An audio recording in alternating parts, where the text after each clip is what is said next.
भूतिया हवेली का रहस्य। गांव से कुछ दूर एक पुरानी हवेली थी जिसके बारे में कई डरावनी कहानियां प्रचलित थीं। कहते थे कि वहां रात में अजीब अजीब आवाजें आती हैं और जिसने भी अंदर जाने की हिम्मत की वह या तो पागल हो गया या फिर वापस नहीं लौटा। गांव के लोग उस हवेली से दूर ही रहते थे। रवि एक नौजवान पत्रकार था जिसे रहस्यमयी घटनाओं में दिलचस्पी थी। उसने हवेली के बारे में सुना और तय किया कि वह इस रहस्य से पर्दा उठाएगा।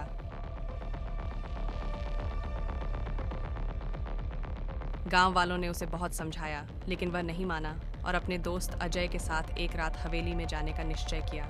रात के ठीक 12 बजे दोनों दोस्त टॉर्च और कैमरा लेकर हवेली के अंदर घुसे। अंदर का माहौल बहुत डरावना था।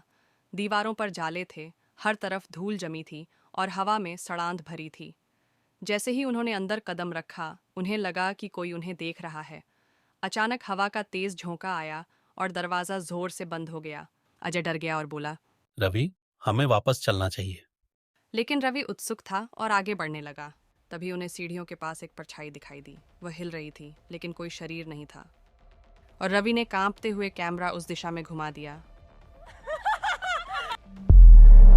अचानक एक डरावनी हंसी गूंजी और सामने की खिड़की अपने आप खुल गई। बाहर घना अंधेरा था। तभी एक बूढ़ी औरत का भूत प्रकट हुआ जिसकी आंखें सुर्ख लाल थीं और चेहरा झुर्रियों से भरा था। उसने चीखते हुए कहा, कौन है जो मेरी नींद में खलल डाल रहा है? रवि और अजय जड़ हो गए। भूतनी उनके पास आने लगी। तभी रवि ने हिम्मत जुटाकर पूछा, तुम कौन हो और यहाँ क्यों भटक रही हो? भूतनी की आंखों में आंसू आ गए।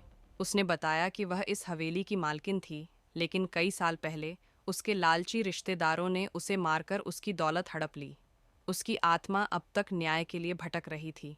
रवि को भूतनी की कहानी पर दया आई। उसने अगले ही दिन गांव के बुजुर्गों से इस हवेली के पुराने दस्तावेजों के बारे में पूछा। सच सामने आया। वाकई में यह हवेली उस बूढ़ी महिला की थी और उसके रिश्तेदारों ने उसकी हत्या कर दी थी। रवि ने पुलिस में शिकायत दर्ज करवाई और हवेली को महिला के नाम पर पुनः दर्ज करवाया। जैसे ही न्याय हुआ, हवेली से अजीब घटनाएं बंद हो गईं। लोगों का मानना था कि अब बूढ़ी महिला की आत्मा को शांति मिल गई थी। रवि और अजय ने साबित कर दिया कि हर डरावनी चीज के पीछे कोई न कोई सच्चाई छिपी होती है।